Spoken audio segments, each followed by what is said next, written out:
Okay, good morning, class. Today I'm going to be recording your syllabus. I wanted to go over it and make sure that you all have a copy of it. That way you can go over it as many times as you need to, and just to make sure that everybody is clear on everything. So if you want to go into Blackboard, and then I believe it's a tab on the left side that says Start Here, and then information for the class, and then you're going to double click the syllabus. Okay, it's part 1. So I'm going to cover that. I'm going to start reading from it, and then if I need to explain anything, I'll just kind of go into detail on that. So this is CRTR 2331/2031, Fall 2017, El Paso Community College Syllabus Part 1, Instructors Course Requirements, Fall 2017. CRTR 2331, Court Reporter Certification Preparation, that's the credit course. And then you've got CRTR 2031, Certified Shorthand Reporter, the CSR and Registered Professional Reporter, RPR Preparation, Continuing Education. So this is a distance learning online class. There are no in-person class dates. Faculty information, I'm Lucretia Thomas, CSR, Certified Shorthand Reporter, RPR, Registered Professional Reporter, and CRI is a Certified Reporting Instructor. I'm at the Northwest Campus, room M84. That's my office here. My phone number here at the office is 915-831-8834. Please leave a message and I'll return to you as soon as possible. Just leave me your name and a detailed message. My email, which is the preferred form of correspondence, is Lucretia, my first name, t@epcc.edu. And this is, as I said, the preferred method of communication. Let me know what it is that you need information on. And also, don't forget, I will make announcements in Blackboard throughout the semester. Please check your Blackboard announcements, okay? Very, very important. So make sure that you check them. I try and check off the email also part where they send you an email as well. But just please, please be sure to check it. My office hours will be using Zoom, which is what I'm using right now. And it's going to be from 1 to 2 p.m. Monday through Thursday. And it's Mountain Standard Time. Okay, 1 o'clock Mountain Standard Time. So if you want to, I'll be on. And if you want to just log in, I'll be on here and you can ask me a question. I can explain whatever you need information on. My cell number is 915-274-2521. So this is a description of the course, and it prepares the students to take the Texas CSR and RPR examinations through the use of mock examinations. To exit this course, students must write on a stenographic machine and pass at a minimum speed of 225 words per minute Q&A material with 95% accuracy on 2 mock examinations, and pass 2-minute time writings at 180 with 97% accuracy on 2 5-minute time writings. Good morning. I'm just covering the syllabus. Okay. Is that okay? Okay. I'm going to do it as quickly as I can so I can hopefully have some jury chart speed building. And so you have to pass the 2 180s with 97% accuracy on 2 time writings on lit. You have to pass 2 5-minute time writings at 200 words a minute with 97% accuracy on jury charge material, and pass 2 5-minute time writings at 225 words a minute with 97% accuracy on Q&A material. So that's the description of the course. The technology requirements, you need to have a computer in order to access Blackboard. So it could be either a desktop or laptop, and it needs to connect to the internet. It is highly recommended that, I'm going on to page 2, that you use Windows 10. You do have to have a Windows-based computer. If you do not own a computer, or if your computer malfunctions during the semester, you will be expected to identify a computer to use. Computers are available at the public library and at various EPCC campuses. Technology problems are not an excuse for missed or late work. Blackboard mandatory. You will need to contact 915-831-6440 as soon as possible to receive a username and password for access to Blackboard. Please have your student ID number and let them know that you are an online student. Your username and password are required for access to Blackboard. All assignments, labs, and lectures will be accessed through Blackboard. Please be sure to use Google Chrome or Mozilla Firefox as your browsers when using Blackboard for the best internet connection. So very, very important you all use Google Chrome or Firefox Sometimes you won't be able to access Blackboard, and that's the reason why. So make sure those are your browsers. Stenographic machine is required. You must have a steno machine. If you do not have possession of a stenographic machine today, you need to contact your instructor immediately via the email and or phone number provided within the syllabus. A computer-compatible real-time ready steno machine such as a Protégé, Stentora 200 or 400 or Stenograph Wave Writer is required for this course. Both paperless and or paper machines can be used. Please let me know which writer you will be using. For those students located in El Paso, machine rentals are available at a cost of $200 per semester. It is a paperless machine and the Case Catalyst software must be installed to your computer. Please call the Court Reporting Lab at 915-831-8879 or 915-831-8860 for more information. Please note that beginning theory students will be given preference for Waves and Case Catalyst software. So just so you all know that. For those students located in El Paso, paper machine rentals are also available for $100. Please call the Court Reporting Lab at 915-831-8879 or 915-831-8860 for more information. And just really quickly, just so you all know, paper and ribbons are becoming obsolete. There is somebody that will work on the machines. If you have a paper machine, his name is Efren De Leon. He's in Houston, Texas. And if you need his information, let me know. He'll charge about $80 to convert your machine from paper to paperless, okay? So that's real important, you all. We need to keep up with the times. And remember, paperless machines are now a thing of the future. Everything's becoming obsolete. Students may also purchase used steno machines at the following sites. So we have some sites: eBay, Steno Trader, AccuLaw, or Stenotech. New steno machines may be purchased through Stenograph by contacting Stenograph at www.stenograph.com, or please contact Rose Direct at 1-800-323-4247. And then I have her extension and her email, okay? Software requirements. So if you have your software, we prefer Case Catalyst, but if not, if you have Eclipse, that's fine as well. So that just talks about Case Catalyst. And then your lab assistant information. Michelle Valdez is your lab assistant for this class. Her email is mvalen22@epcc.edu, and her phone number is 915-831-8860 or 915-831-8879. The text and materials. So the textbook is optional for the written knowledge test. So if any of you are going to take your written knowledge tests, which I highly recommend it, remember it counts for life in Texas. Once you take it and pass it, it's there forever. So these are books that we recommend: the National Court Reporters Association, How to Prepare for the RPR-RMR Exams and Practice Questions for the RPR-RMR Exams. It's sold as a package, 1998 edition. And then number 2 is what we really recommend is the Court Reporter Reference Textbook, Workbook, and Study Guide by Monet Benoit and Emmett J. Donnelly. It's 4 books, and the students really rave on those. And then, of course, we have your Uniform Format Manual for Texas Court Reporters, the 2010 edition. Remember, that's the sample pages of how your transcript should look in Texas. You should always have that by your side as you're writing your papers, as you're preparing your transcripts for class. So very, very important to have it, okay? And I believe it is under handouts. It's on there, so if you wanted to print it up. Materials, make sure you have your stenographic machine, software for writing your tests, for turning in your homework, Case Catalyst or Eclipse, a dictionary, Merriam-Webster's 11th edition, and we recommend this dictionary because that's what they use at the state test. So this is the reason why we recommend it. Merriam-Webster's 11th edition, it's a little paperback dictionary, very inexpensive, but that's what they use. And then a USB flash drive just to put recordings on it, and you will need to register for your EV360 software. Your username and password will be given to you. There is a tab in Blackboard, and it's called EV360 to the left side.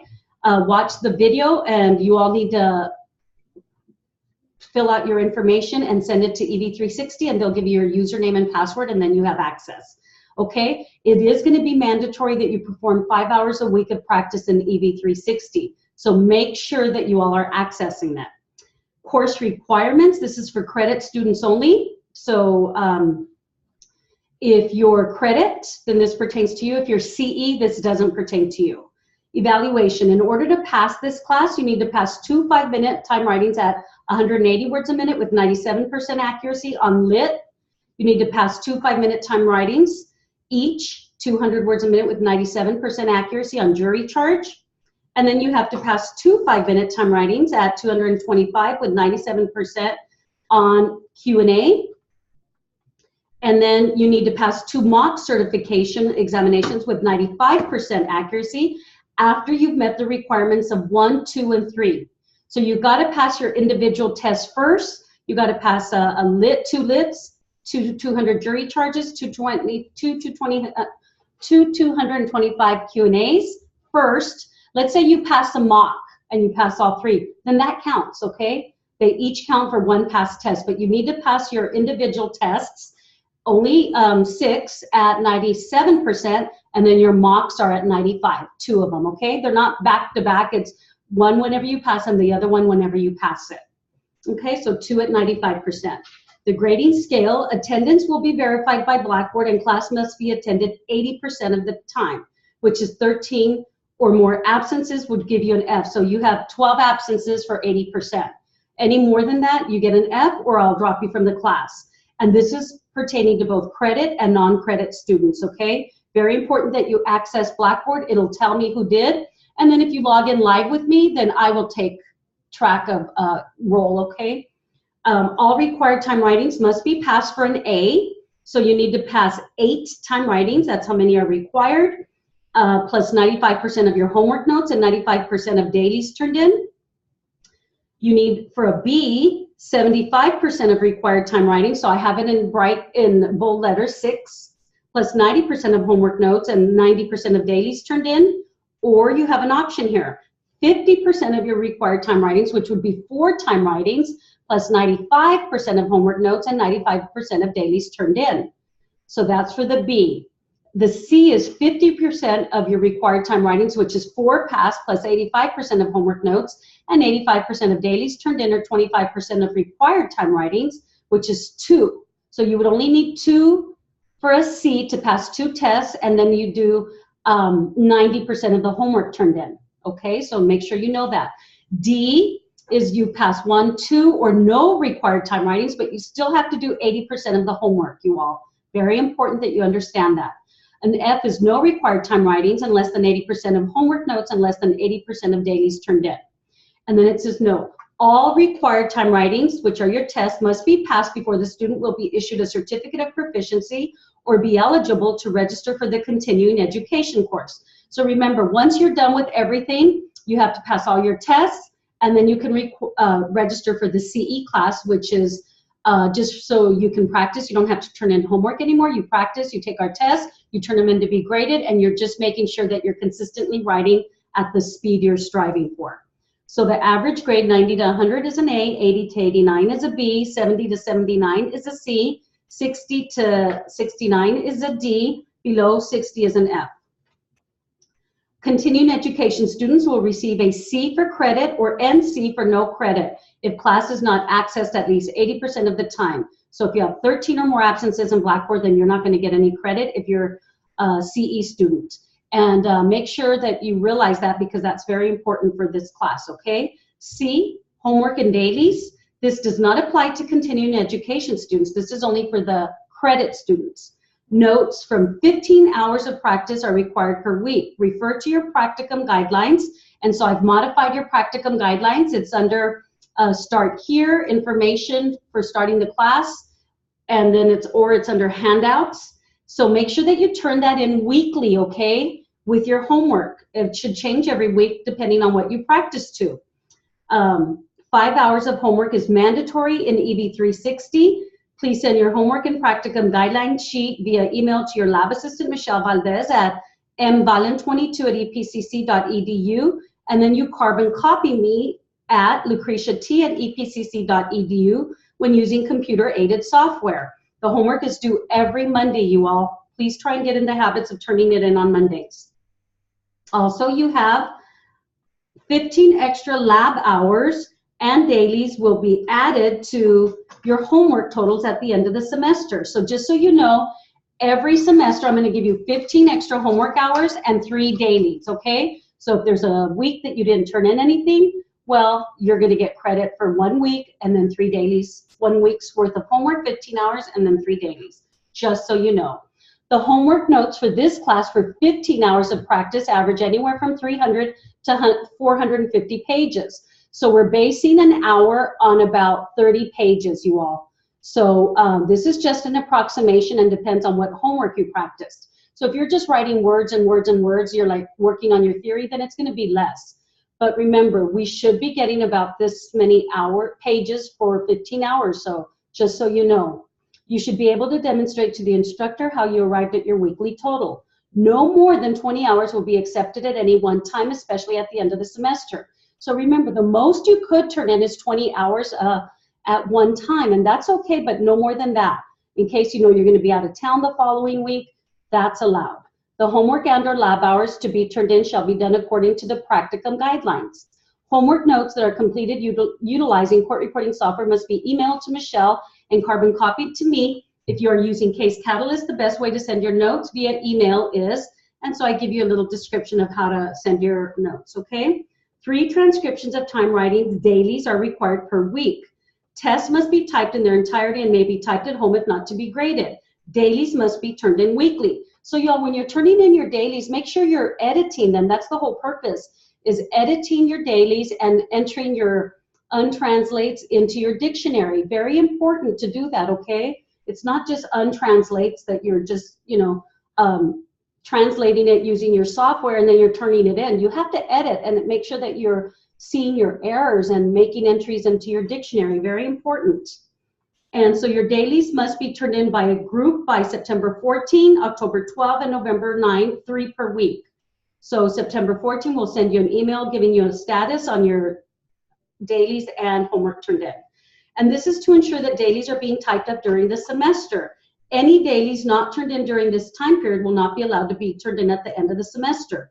Dailies should be turned in utilizing computer-aided transcription, Case Catalyst, or any other CAT software. D, makeup exams. A student has 1 week to access Blackboard. So you have 1 week, everything will be there for 1 week. After that, it closes up, okay? So make sure that you know that. And so extra credit assignments may be done as per the instructor. A student may receive no more than 20 extra credit hours per semester. If you think you need extra credit, just let me know and we can work something out for you. Blackboard recordings. F, this applies to credit and continuing education students. Please call 915-831-6440 to obtain your username and password for access to Blackboard. Tell them you are an online student. Remember, attendance is verified through Blackboard. All activity is monitored in Blackboard. Any student who does not access Blackboard at least 80% of the time, 13 or more absences, will be dropped from the course or will be given an F or will be given a no C, which is no credit for continuing education. Students must access Blackboard recordings on a daily basis. Students will not have access to the Blackboard recordings after 1 week has elapsed. This will be strictly enforced. Any tests typed after the 1 week period will not count as a pass. If the tests are typed at home and it's a pass, please email your notes to your lab assistant. The next class session or the test will not count. And these are the attendance on drops. Please call again, 831-6440 to obtain your username and password for access to Blackboard. Tell them you are an online student. And going on, live class will be from 9 to 9:50 in the morning, Mountain Standard Time. Attendance is optional. If you are interested in joining class, please join us right at 9 and no later than 9:55 a.m. using the telephone or desktop computer, and then you have the directions on how to access it. Withdrawal from class. It is your responsibility to withdraw from the class in accordance with community colleges' policies, procedures, and timelines. The instructor may drop any student who does not access Blackboard. The last day to withdraw with the W is Thursday, November 9. So I will contact you if you need to be dropped, and that way you don't get a bad grade. I grade, the grade of I, and incomplete will be given solely at the instructor's discretion. Such factors as attendance, number of tests needed, homework completed, etc. will be given consideration. You are allowed 4 months to complete the time writing. Should you choose not to re-enroll for the same course, the following semester you will have to make arrangements with the instructor to take the time writing tests. D, student conduct. Cheating will not be tolerated. Any student in violation of the Code of Student Conduct will be reported to the Vice President of Student Services.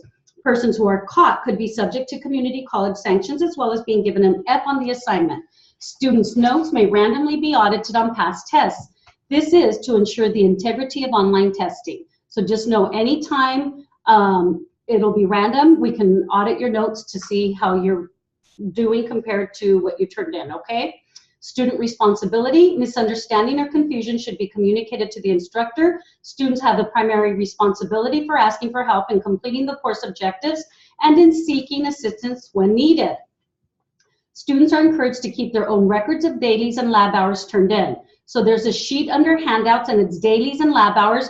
That's where you keep track of how many hours you turned in, okay? Lab area conduct, and this only applies to students practicing at the campus here, so I won't go into that, you can read it. G, to carry over past time writings from one semester to the next semester, the student must, and this doesn't apply to the continuing education students, okay? You have to attend the next subsequent semester to carry your test that you passed, and you have to turn in at least 80% of the homework, so you have to get at least a D. The calendar for this class, week 1 through 15 is going to be the schedule. Monday, jury charge speed building at 200 and higher, and then and jury charge tests every Monday. Every Tuesday, you're going to have Q&A speed building at 225 and higher, and Q&A tests. Every Wednesday, you're going to have lit speed building at 180 and higher, and a mock. Every Thursday, you're going to alternate between jury charge, Q&A, and literary speed building and a mock. And notice that it says mocks will be administered on different days with variations of 1 to 4 per week. The last day to withdraw with the W is Thursday, November 9. Week 16, you'll have finals, and they're going to be on December 5th. Roll will be taken through Blackboard. 2 examinations or mocks of each speed will be given. And just so you know that this calendar is subject to change. Under 7, certification exams, written knowledge exams. And so I give you the information on how to contact the JBCC or TCRA for your written test or for your state test. The next exam is not posted. I don't know what's happening there, but there is no state exam posted yet, so just so you all know. But read up on how to register for your written or your machine portion. Withdrawal policy, this is real important. Withdrawal policy beginning fall 2007. All freshmen enrolled for the first time at any Texas public college or university will be limited to 6 course drops during their entire academic career. Drops include those initiated by the student or by faculty and those incurred at other Texas institutions. This policy does not apply to courses dropped before Census Day or to complete withdrawals from the college. When you register, see your advisor, choose your courses carefully before you drop a course, see your advisor, discuss options with your professor, use campus resources such as tutoring labs, computer labs, etc. So remember, you only are allowed 6 W's and then it becomes an F. So make sure that you know how many W's you have for dropping a class. And then I have the official syllabus, which is part 2. The only thing I want to read on the official syllabus is the disability statement under 5, Americans with Disabilities Act, ADA. EPCC offers a variety of services to persons with documented sensory, mental, physical, or temporary disabling conditions to promote success in classes. If you have a disability and believe you may need services, you are encouraged to contact the Center for Students with Disabilities to discuss your needs with the counselor. All discussions and documentation are kept confidential. Offices are located here at the Northwest Campus, room M54. The number is 831-8815. Okay, and that's here at this campus. We have other campuses where they're available, and that's just for your information. It is confidential. Okay, and so I guess, Cynthia, do you have any questions? I can start some speed building if you don't have any questions.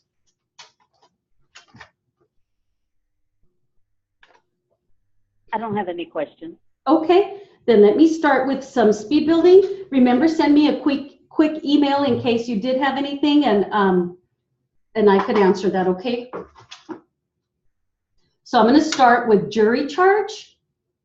Let me give you some names on your speed building. We have,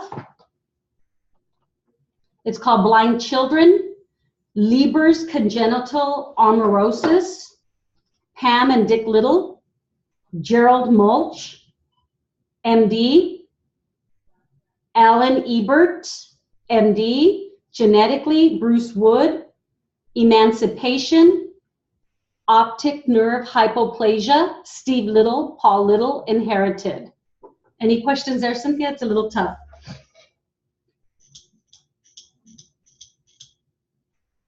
No? Okay, and so I'm going to start this one at 200. You know what? I think I'll just do 200 and then 210, okay? This is 3 minutes. Members of the jury, the court will now instruct you as to the claims and defenses of each party to the case and the law governing the case. Please pay close attention to these instructions. You must all agree on your verdict, applying the instructions, and you are now instructed to the facts as you find them to be. The parties to this case are Pam and Dick Little, the plaintiffs, and the Alan Ebert, MD, Bruce Wood, MD, and Gerald Munch, MD, defendants. The plaintiffs claim that Dr. Ebert was professionally negligent in failing to diagnose Leber's congenital amaurosis, a genetically inherited eye disease causing blindness in the plaintiff's first child, Steve Little, in March and May, and that Dr. Wood was professionally negligent in failing to diagnose the same condition in March of 1990, and Drs. Wood and Munch were professionally negligent in failing to diagnose the condition in October 1990. Plaintiffs claim that all defendants were professionally negligent in failing to advise the plaintiffs regarding Leber's congenital amaurosis, the genetic implications of having subsequent children with that diagnosis, and in providing genetic information to plaintiffs based on a diagnosis of optic nerve hypoplasia. Plaintiffs further claim that Dr. Wood was professionally negligent in the performance, interpretation, and reporting of Steve's electroretinogram or ERG test results in March 1990. Plaintiffs claim as a result of defendants' alleged negligence, they have incurred remarkable expenses in raising Paul Little, their second child, who has Leber's congenital amaurosis, until his emancipation, and general damages for the effect on their lives. The defendants deny that they were professionally negligent in their diagnosis, care, and treatment of Steve Little, including diagnostic testing and genetic disclosure. As affirmative defenses, the defendants claim that plaintiff Pam Little was negligent in failing to keep Steve's scheduled appointment to see Dr. Ebert on November 4, 1990, and that the plaintiffs failed to mitigate their damages. These are the issues you are to determine but are not to be considered by you as evidence in this case. The burden of proof is upon the plaintiffs to establish their case for actual damages by a preponderance of the evidence. The burden of proof is upon the defendants to establish any affirmative defense by a preponderance of the evidence. By burden of proof is meant the obligation resting on the party who... Any questions on anything there, Cynthia? That's a little tough.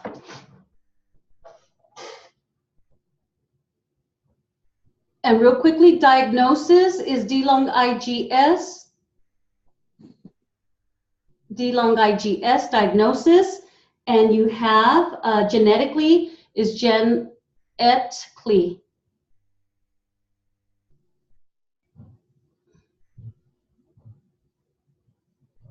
For Digitex, is it the same diagnosis? I'm not sure. I think it might be different. I think it's without the vowel. For which one? Diagnosis. Oh, I'd have to check that. Real quickly, let me give you, I'm not getting genetically, so I'm thinking genetically. Yes, there it is, genetically. You have the court, you all don't forget D-O-U-R-T for the court. You have negligent, N-E-J-T is one way. Professionally is P-R-O-F-L, and then Lee. Okay. Any others, Cynthia? No, that was it. Okay, I'm not sure on that one. Your verdict is Y-R-K-T. And then this is 210, okay, you all? Members of the jury, the court will now instruct you as to the claims and defenses of each party to the case and the law governing the case. Please pay close attention to these instructions. You must all agree on your verdict, applying the law as you are now instructed to the facts as you find them to be. The parties to this case are Pam and Dick Little, the plaintiffs, and Alan Ebert, MD, Bruce Wood, MD, and Gerald Munch, MD, defendants.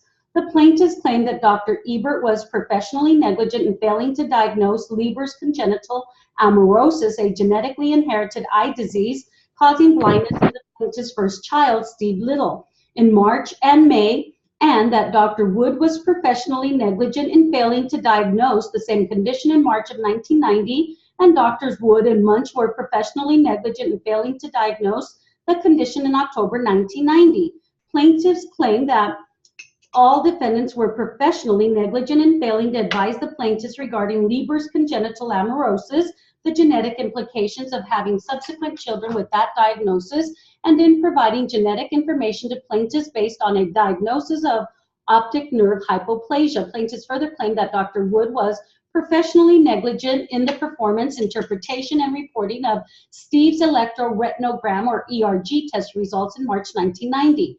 Plaintiffs claim as a result of defendants' alleged negligence, they have incurred remarkable expenses in raising Paul Little, their second child, who has Leber's congenital amaurosis, until his emancipation, and general damages for the effect on their lives. The defendants deny that they were professionally negligent in their diagnosis, care, and treatment of Steve Little, including diagnostic testing and genetic disclosure. As affirmative defenses, the defendants claim that plaintiff Pam Little was negligent in failing to keep Steve's scheduled appointment to see Dr. Ebert on November 4, 1990, and that the plaintiffs failed to mitigate their damages. These are the issues you are to determine but are not to be considered by you as evidence in this case. The burden of proof is upon the plaintiffs to establish their case for actual damages by a preponderance of the evidence. The burden of proof is upon the defendants to establish any affirmative defenses by a preponderance of the evidence. By burden of proof is meant the obligation resting on the party who asserts a proposition to establish the same by a preponderance of the evidence presented in this case, regardless of which party may have produced. Okay, and so what we'll do now is we'll get ready for your tests. Today's the 21st, and I'm going to start with your 220 jury charge. And so you can use that as speed building as well, okay? So let's go ahead and clear your memories, whatever you need to do.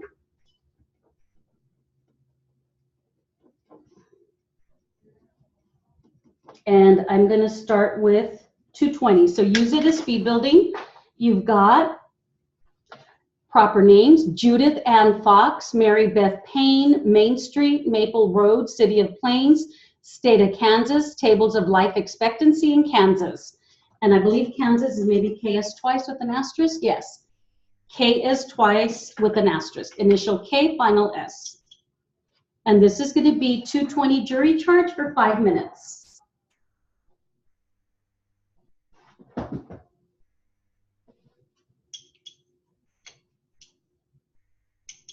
Members of the jury, the court will now instruct you as to the claims and defenses of each party to the case and the law governing the case. Please pay close attention to these instructions. You must arrive at your verdict by unanimous vote applying the law as you are now instructed to the facts as you find them to be. The parties in this case are plaintiff Judith Ann Fox and defendant Mary Beth Payne. The plaintiff, Judith Ann Fox, claims that on March 12, 2009, at approximately 4:30 p.m., she was driving her car in a southerly direction on Main Street, approximately 2 miles north of Maple Road in the City of Plains, State of Kansas. Plaintiff claims that the defendant, Mary Beth Payne, drove a vehicle in a negligent and careless manner so as to cause it to collide with the rear of the vehicle which plaintiff was driving, and that as a result of the collision, Judith Ann Fox sustained injuries to her neck and back with the resulting aggravation of constant headaches, pain, loss of income, and property damage. Plaintiff asserts that Mary Beth Payne's negligence was the cause of the collision and of the injuries sustained by plaintiff. Defendant Mary Beth Payne agrees that the collision occurred but denies the remaining allegations made by the plaintiff. In addition, each of the drivers contend that the negligence of the other was equal to or greater than her negligence, if any. Defendant Mary Beth Payne claims that the plaintiff was negligent and the cause of the accident and alleges damages and counterclaims for $9,000. The plaintiff denies this counterclaim. These are the issues you are to determine but are not to be considered by you as evidence. You have heard the parties agree as to the existence of certain facts. These agreements render unnecessary the presentation of any evidence to prove these facts. The effect of these agreements is to make the agreed upon facts true for the purposes of this trial. In this case, it was agreed that the following should be considered. 1, as a result of the collision, Judith Ann Fox has incurred reasonable medical expenses in the amount of $6,000. 2, as a result of the collision, Judith Ann Fox's automobile incurred damages in the reasonable amount of $3,000. 3, as a result of the collision, the automobile driven by Mary Beth Payne incurred damages in the reasonable amount of $1,000. Presumptions are rules based upon experience or public policy and established in the law to assist the jury in ascertaining the truth. If you find by a preponderance of the evidence that a motor vehicle was struck from the rear, then the law presumes that the driver striking the vehicle ahead is negligent. You must consider the presumption together with all the other evidence in the case in determining whether or not the defendant, Mary Beth Payne, was negligent. A driver must maintain a proper lookout to see what she could and should have seen in the exercise of reasonable care. At the time of the occurrence in question, in this case, the following statutes were in full force and effect. 1, the driver of a vehicle shall not back the same unless such movement can be made with safety and without interfering with other traffic. 2, the driver of a vehicle overtaking another vehicle proceeding in the same direction shall pass to the left thereof at a safe distance and shall not again drive to the right side of the roadway until safely clear of the overtaken vehicle. 3, a person who drives any motor vehicle in a careless and imprudent manner without due regard for the curbs, corners, traffic, and use of the streets and highways and all other circumstances is guilty of careless driving. A violation of any of the above statutes constitutes negligence, as negligence is elsewhere defined in these instructions. If you find such a violation, you may only consider it if you also find that it was a cause of the claimed injuries and/or damages. In the absence of reasonable grounds to believe otherwise, one has the right to believe other persons will obey applicable laws and regulations and is not negligent in failing to expect that other persons may violate such laws and regulations. At the commencement of this trial, the plaintiff, Judith Ann Fox, had a life expectancy of 20.45 years. This expectancy is taken from the tables of life expectancy, which are part of Kansas law. This table of life expectancy is not conclusive, but may be considered together with all other evidence as to health, habits, and occupation of the plaintiff. If you find in favor of the plaintiff, Judith Ann Fox, you shall award to her actual damages insofar as they have been proved by the evidence and insofar as they were caused by the negligence of the defendant, Mary Beth Payne, an amount which will reasonably compensate the plaintiff for her injuries, damages, and losses, if any. In determining such damages, you shall consider the nature and expense of the injuries, any loss of earnings incurred before the trial, and any physical and mental pain and suffering incurred before the trial of this case, insofar as each of the items has been proved by the evidence. If you find that as a result of the defendant, Mary Beth Payne's negligence, the plaintiff, Judith Ann Fox, will probably endure or incur in the future physical or mental pain or suffering or permanent injuries, disabilities, then you shall take into consideration these matters in determining damages insofar as such items have been proved by the evidence in this case. The fact that an instruction on measure of damages has been given to you does not mean that the court is instructing the jury to award or not to award damages. The question of whether or not damages are to be awarded is a question for the jury's consideration. Difficulty or uncertainty in determining the precise amount of any damage does not prevent an award of damages. The jury should use its best judgment in determining the amount of damages, if any, based upon the evidence. The written instructions are part of the court record. You are not permitted to write any notes on the instructions or to deface them in any way. The instructions and the exhibits are to be returned to the court at the conclusion of your deliberations. The bailiff will now. Okay, and then we have your 200. Number 1. Clarence A. Fox, City of Miami, State of Florida, Officer John A. Miller. People capitalize it when you can substitute prosecution. And this is going to be 200, number 1, jury charge for 5 minutes.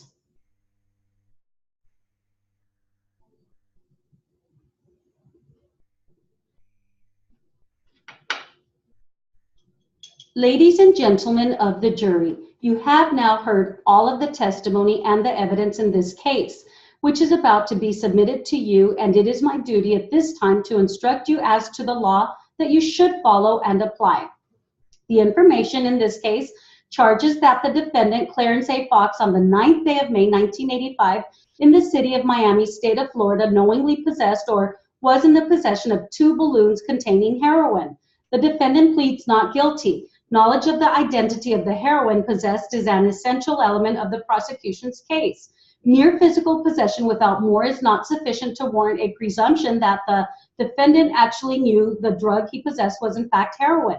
If you find that the defendant, Clarence A. Fox, did not know that the 2 balloons contained heroin, or if you find that there is a reasonable doubt concerning his knowledge, you must find the defendant not guilty. It is the theory of the defendant, Clarence A. Fox, that he did not have the 2 balloons on his person, but was merely present in the hospital room when the 2 balloons were discovered by Officer John A. Miller. Mere presence in a place where heroin is found is not sufficient dominion and control to sustain a conviction for possession. If you find that the defendant, Clarence A. Fox, did not have the balloons on his person, or if you find that there is a reasonable doubt as to this issue, you must find the defendant not guilty.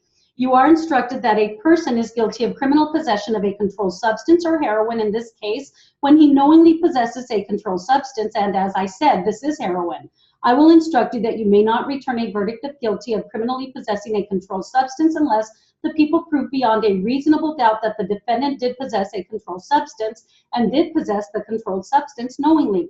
Under the law, to possess a controlled substance such as heroin means to have physical possession, to exercise dominion and control over a controlled substance. The term possession is not used in a technical sense, and you are to use your own knowledge and experience in determining whether the defendant had possession of a controlled substance. Under the law, the possession may be either by actual physical possession or by constructive possession. A case of physical possession would be made out to where the defendant had the controlled substance in his hands or on his person. To instruct you as to the constructive possession, I will give you an example of a case. The defendants were held to be in possession of heroin when it was brought into the state in an umbrella by a third party, who in turn gave the umbrella to the defendants. In other words, constructive possession means possession which exists without personal present dominion over the controlled substance, but with the intent and the ability to maintain control and dominion. A verdict of guilty must not be returned by you, ladies and gentlemen, unless you find that the defendant possessed a controlled substance, either actually possessed it physically or constructively. This must have been proved by the people beyond a reasonable doubt. The people must, in addition to prove that the defendant knowingly possessed the 2 balloons of heroin, either by the testimony of the person who gave the 2 balloons of heroin to the defendant who received it, knowing it to be heroin, or by the admission of the defendant, or it may be inferred from the defendant's conduct, such as trying to hide the heroin upon the approach of a law enforcement officer. In this case, the officer upholding the law is Officer John A. Miller. It is your duty, in the light of all the evidence presented in this case, to determine whether the defendant knowingly possessed a controlled substance. You are instructed that the defendant is presumed to be innocent of the offense charged against him, and that presumption prevails until the people produce evidence that convinces you of this guilt beyond a reasonable doubt. This rule of law, which is a cloak of protection surrounding every person accused of crime with the presumption of innocence, and imposes upon the people the burden of establishing his guilt beyond a reasonable doubt, is not intended to aid anyone who is in fact guilty of a crime to escape, but is a humane provision of the law intended, so far as human agencies can, to guard against the danger of an innocent person being unjustly punished. You are instructed that a reasonable doubt is such a doubt as would arise in the mind of a reasonable man upon a careful review of all of the evidence in the case. You have heard me refer to the term reasonable doubt many times in this case. It means a serious, substantial, and well-founded doubt, and not a mere possibility of a doubt, and you are not to go outside of the evidence in search of a doubt. It is such a doubt as in the important transactions of life would cause a reasonable and prudent person to hesitate and pause, and when you say, after considering all of the evidence in the case, that you have an abiding conviction of the truth of the charge, then you are in law satisfied beyond all possible doubt. You are instructed that the jury has nothing to do with the punishment to be administered in this cause in case of a conviction, and you should not consider the question of penalty or punishment for any reason whatsoever. It is your duty to try this case upon the law and the evidence, and upon that alone, and to render a true verdict thereon. The punishment to be administered if, and then we have your second 200 jury charge. You have people, capitalized people, and that's it.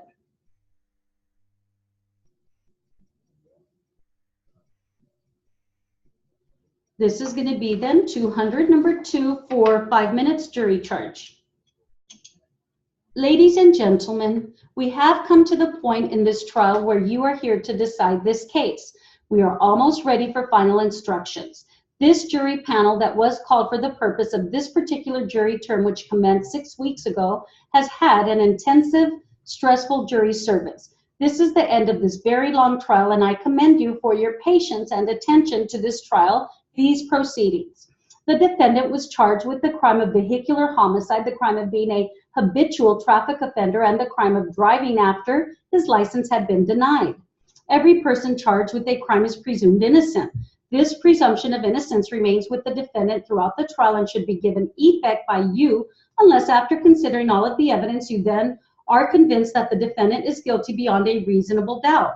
The burden of proof is upon the people to prove to the satisfaction of the jury beyond a reasonable doubt the existence of all of the elements necessary to constitute the crime charged. Reasonable doubt means a doubt based upon reason and common sense, which arises from a fair and rational consideration of all of the evidence or the lack of evidence in the case.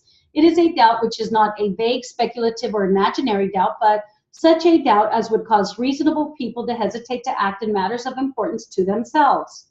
If you find from the evidence that each and every element has been proven beyond a reasonable doubt, you will find the defendant guilty. If you find from the evidence that the prosecution has failed to prove any one or more of the elements beyond a reasonable doubt, you will find the defendant not guilty. At times during the trial, lawyers made objections to questions asked by other lawyers and to answers by witnesses. Do not draw any conclusions whatever from such objections or from my rulings on the objections. These only related to the legal questions that I had to determine and should not influence your thinking. When I told you not to consider a particular statement, you were told to put that statement out of your minds, and you may not consider any statement in your deliberations which you were instructed to disregard. In addition, you should consider all the evidence in the light of your observations and experience in life. There are two types of evidence from which you may properly find the truth as to the facts of a case. One is direct evidence, the other is circumstantial evidence, that is, the proof of facts from which other facts may reasonably be inferred. The law makes no distinction between direct and circumstantial evidence. The people and the defendant have stipulated the certain facts in this case, and you were so instructed about these stipulations during the trial. A stipulation renders unnecessary the presentation of any evidence to prove those facts, and the jury must regard those facts as conclusively proved. The effect of a stipulation is to make the stipulated facts true for purposes of the trial. In this case, separate offenses are charged against the defendant in each count of the information. Each count charges a separate and distinct offense, and the evidence and the law applicable to each count should be considered separately, uninfluenced by your decision as to other counts. The fact that you may find the defendant guilty or not guilty of one of the offenses charged should not control your verdict as to any other offense charged against the defendant. The defendant may be found guilty or not guilty of any one or all of the offenses charged. As you may recall, the defendant did not testify in his own behalf. I charge you that the fact that he did not testify is not a factor from which any inference unfavorable to the defendant may be drawn. The defendant has the right not to testify on his own behalf. You have evidence in this case from witnesses who have testified as experts. The law allows experts to express opinions on subjects involving their special knowledge, training and skill, and experience or research. But while their opinions are allowed to be given, it is entirely within the province of the jury to determine what weight shall be given their testimony. You, the jury, are not bound by the testimony of experts. Their testimony is to be weighed as that of any other witness. The court instructs the jury that you are to determine the guilt or innocence of the defendant solely upon the basis of the evidence before you. You are not to consider any statements or rulings which I have made during the course of this trial as indicating that I believe the verdict should be one way or the other. I have no opinion, and even if I did, it would be wholly irrelevant. Nor are you to consider or give any weight to the statements or opinions of counsel. They are not witnesses, and their statements and arguments do not constitute any evidence whatsoever. Your duty is to decide the guilt or innocence of the defendant solely on the basis of the sworn testimony which you have heard, the evidence and exhibits which have been admitted into evidence. Even my summary of the evidence in the course of this charge must not be considered by you as having any conclusive effect. When I instruct you as to the law, I am the judge who is authorized to do so. But when I summarize the fact, I am giving you only my recollection. It is your recollection of the testimony you have heard and your impression of the witnesses who testified which must prevail. You must not attach any significance whatsoever to my calling attention to one point of fact above other facts. In reaching your verdict, you must not permit